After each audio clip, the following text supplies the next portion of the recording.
Во населбата Флешинг во Њу Јорк неодамна пристигнатите мигранти муслимани хуи се собираат на халал вечера обезбедена од локален бизнесмен. Тие влегле преку јужната граница на САД без визи и бараат политички азил. Кинеската заедница Хуи имала помали верски репресии во минатото во споредба со прогонетите муслимани ујгурци.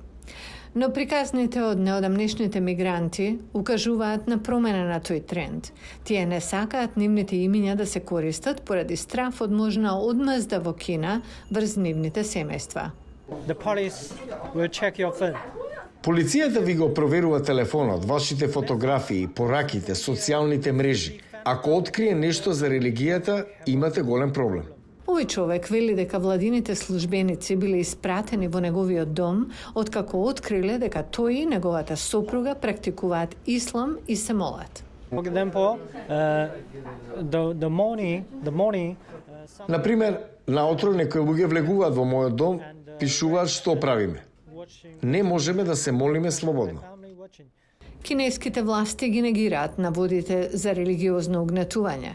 Во изјава за Гласот на Америка, тие рекоа: Кинеската влада ја заштитува верската слобода на граѓаните во согласност со законот. Сите етнички групи во Кина го уживаат правото на религиозно верување како што е пропишано со закон.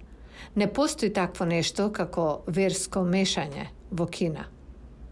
Но според професорот Дейвид Строуп, религиозната репресија во Кина била голема во текот на изминатата деценија.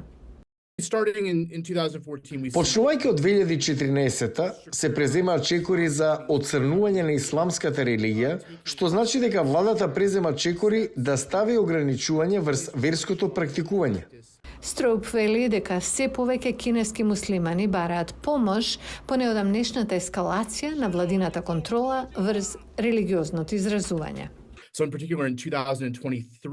Конкретно во 2023 имаше голем судир околу џамијата што се реновира бидејќи се сметаше дека е во нелегален стил на градба. Луѓето се судрија со локалната полиција, тоа доведе многумина да имаат страф од дополнителна репресија. Во Флешинг, овие мигранти живеат во гето и се потпираат на поддршката од заедницата за облека и за храна. Но тие и понатаму се загрижени за оние што останале во Кина. Во овој момент не сме само ние, туку има и многу други во Кина кои практикуваат исламска религија и поради репресијата избегале од своите родни места и постојано се во движење. Ние сме само мал број на луѓе кои имаат среќа да дојдат во САД. Додека нивните случаи за разгледување на барањата за азил се во тек, овие мигранти ја практикуваат својата вера без страф и градат нов живот за себе и за своите семејства.